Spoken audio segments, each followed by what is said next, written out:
At 4 o'clock, everything can change for the Philadelphia Eagles. Also, another defensive player on the Eagles says he wants an extension. He wants to stay with the Eagles, and that can help our cap space immensely. So let's talk about it. You want Philly? Yeah, let's do it. Let's do it. What's going on, you guys? It's your boy Joe Castro, aka Philly Fresco, and it is Philly the podcast. So today we are going to talk about 4 o'clock. We are going to talk about what could happen if nothing happens at 4 o'clock. Also, I want to talk about Darius Slay saying he wants to stay a part of the Philadelphia Eagles and he wants an extension. But if it doesn't happen, it doesn't happen. He's going to enjoy his final year. So we're going to talk about what that could help us with, and we'll go over some of the combine stuff as well. But before we get into that, be sure to hit that like, hit that subscribe, join the family. We are on the road to 5K and would love for you guys to join that ride. So let's hop right into it, man. We're going to start with Darius Slay. Darius Slay was on a podcast called Montgomery and Company. Shout out to them. And he basically said that he would love an extension from the Philadelphia Eagles. He would love to be extended by Jeffrey Lurie and Howie Roseman. Now, this is tenfold, right? This could help us in a number of ways. Obviously, you lock up a Darius Slay who has been very helpful, very good for you as long as he's been here. And it doesn't feel like he's lost a huge step. Is he still the same player he was 3, 4, 5 years ago? Obviously not. But I do think that he is still a very, very good cornerback, especially for the Philadelphia Eagles. Now, what does this do for our cap space? If we are to restructure, if we just restructure his deal, we could save about $12 million. I believe the number is $12.1 million. We would save on the cap by just restructuring him. There's another candidate, Lane Johnson, that would bring us close to $30,000 if we restructured the pair. So at the end of the day, if we extend him, that would be another way of making that cap hit this year smaller. And that would be huge. That would be huge. He has a salary, he has a roster bonus or whatever it's called. He has an actual number was $17 million, his yearly salary, and then his cap hit this year is somewhere around 20-something million dollars. I'm not trying to pay that. I know a lot of Eagles fans are not trying to pay that. We have a lot of people that we have to worry about, which we'll talk about in more detail. But if you are to just leave his contract alone, if you're to leave Lane Johnson's contract alone, you're giving yourself zero wiggle room. So I do expect the Philadelphia Eagles to do something with that contract, whether it's in the form of an extension or it's in the form of a restructure. Now, if we do restructure him and we do have that $12.1 million to play with, that opens up the field a little bit. Right now, as we sit, I believe we have $6 million. That would bring us to about 18. It gives you a little bit more options, right? You have guys like Marcus Epps, who might not get the greatest of paydays, but he's a guy that played very well for you. And I know a lot of teams are now saying that they are enamored with his skill set. And he's a guy that I think you could bring back to Philly within that $18 million.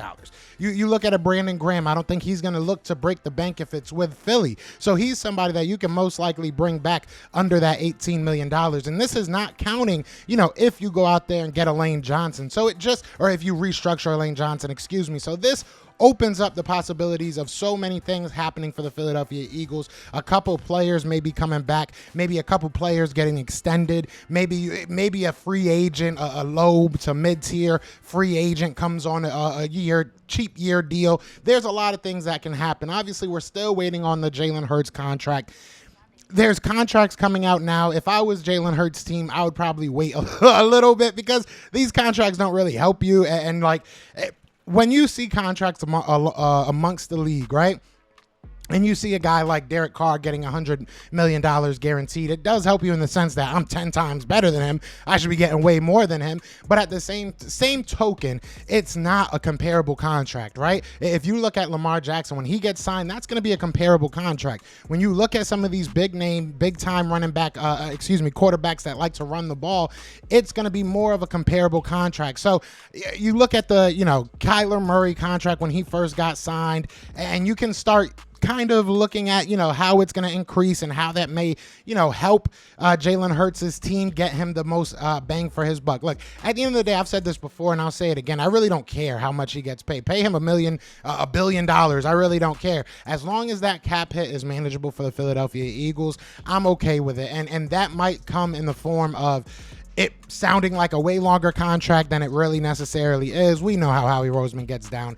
But I want to talk about Howie Roseman, and I want to talk about 4 o'clock, because today at 4 o'clock is the deadline for teams to go ahead and place their franchise tag on a player. The Eagles have been flirting with the idea of franchise tagging Chauncey Gardner-Johnson. Some people going as far as saying that if it doesn't happen, that's a foregone conclusion. Temperatures seem to have changed over the past couple of weeks. I've been seeing a lot of people saying that the Eagles may be okay with just letting all their free agents walk, letting all their big guys walk. I'm going to say this. If Javon Hargrave is a guy you don't feel like you should re-sign, I can live with that. If Marcus Epps is a guy you don't feel like you should re-sign, James Bradbury, Kaiser White, I can live with a lot of these guys. Chauncey Gardner-Johnson is a solution to a problem the Philadelphia Eagles have had minus maybe 5 or 6 years of my life, right? I mean, you look outside of the Brian Dawkins days, right, which that was a while ago, and outside of those couple years that we had Malcolm Jenkins playing at a high level, we have been looking for a safety. And even when we had Malcolm Jenkins, we were looking for a guy to play aside him, right? We went with Rodney McLeod, who gave us a little bit of stability, but we never had that. We never had that star safety. And I'm not going to sit here and act like in the NFL you need a star safety for your team to, win games and everything. I don't believe that, and I understand that train of thought. But when you have a young stud at the safety position, I think that you lock him up. So by 4 o'clock, I don't want the Eagles to ruin this team. And by 4 o'clock, if they don't sign or franchise tag Chauncey Gardner-Johnson, I think that's exactly what you're doing. You're ruining this team. This team needs a safety like that. This team has no real identity in the secondary outside of Darius Slay, especially with all these guys leaving. I understand losing a bunch of guys. I understand sometimes, roster turnover is roster turnover, and that happens.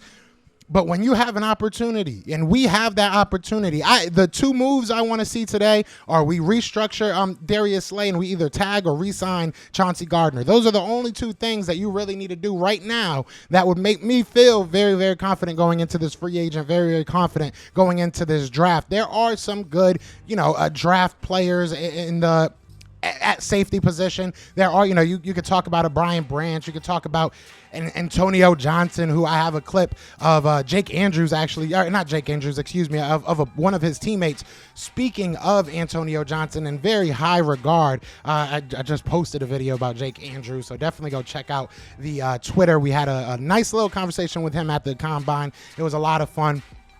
And a lot of these guys, look, there are a lot of safeties. Jake Andrews is a center. I know that was a very random little spew I went on, but either way, there's a lot of guys in this draft that may be more suited for safety than cornerback, and vice versa. So there's definitely options. I'm not going to say that you have no options in the draft or otherwise, or even free agency, whatever it may be. I'm not going to say you have 0 options, but you probably have the best option sitting right in front of you. So if I'm the Philadelphia Eagles, like I said, I'm calling Chauncey and I'm like, listen, don't take this offensively. We want to get a long-term deal done. Obviously, we're not there yet. Let's just tag you. Or this is what you wanted. This is where we could be. You like it? Cool, let's sign. Something has to happen today. This is a really, really big. This is one of the biggest free agents in the past 10 years. I can't think of a free agent that I've really sat here and banged on the table for as much as I am Chauncey Gardner-Johnson. So I might be stretching that with the 10 years. I'm trying to think off the top of my head, but I really, really can't think. I really can't think of a guy that I wanted back so vehemently, that I felt made our team such a better team, especially defensively. You saw the energy that he brought to that Super Bowl, where I felt a lot of the other defensive players were flat. So look, long story short, I know I went on a nice little rant about him. Bring him back. It makes 0 sense to not bring him back. It makes 0 sense fiscally. It makes 0 sense, as far as your player personnel goes. This is a guy that you can build around for the next 5 to 10 years, depending on what happens, right? This is a guy that you can literally make your team, make the face of that defense alongside a Hassan Reddick, alongside hopefully a Jordan Davis, he steps it up, alongside hopefully a Darius Slay, he's able to continue to play at a high level.